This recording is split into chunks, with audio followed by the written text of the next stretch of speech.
Dumagsa ang mga supporter ni former President Rodrigo Duterte sa Liwasang Bonifacio sa Maynila nitong weekend.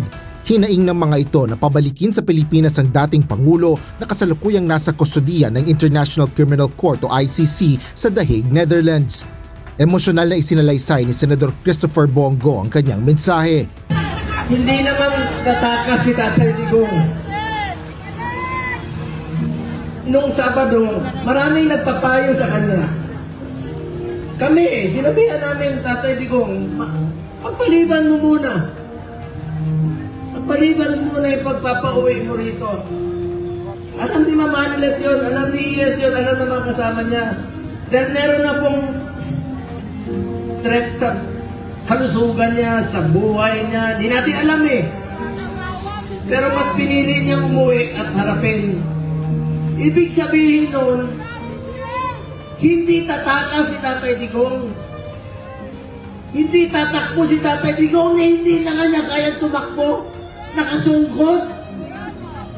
Inihayag din ng senador ang pag-aalala nito sa kalusugan ni former President Duterte. Hirap na anya ang dating Pangulo sa pagyuko at pagsuot ng medyas at iniaabot na lang ang mga gamot na dapat inumin. Alam niyo, nakausap ko kaninang madaling araw si Atty. Miguel Dea pagkatapos ng hearing nila at saka si Mama Anilet. Kaya siya ganon siya magsalita. Dalawang dahilan, maaaring nag-a-adjust sa oras at ang pinakamasakit sa lahat, yung sinabi sa akin ni Atty. Miguel Dea na hindi binibigay sa kanya yung gamot niya.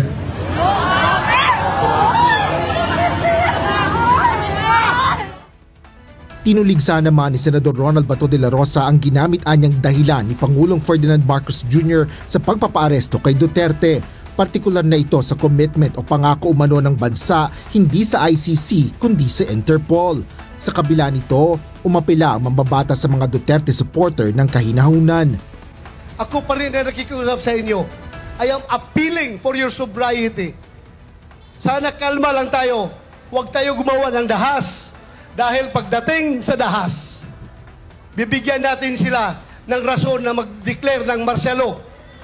Diba? Huwag niyong gawin yan. Huwag niyong gawin. Huwag kayong gumawa ng dahas. Huwag natin sila bigyan ng rason para magdeklara ng martial law. Kailangan tayong lahat ay kalma lamang. Pero sulit, nagkaisa at gustong-gusto na ibalik si Pangulong Duterte dito. Bring him home! Bring him home! Asher Cadapan Jr., UNTV News and Rescue. Diyos ang aming sandigan, serbisyo publiko ang aming pinahahalagahan.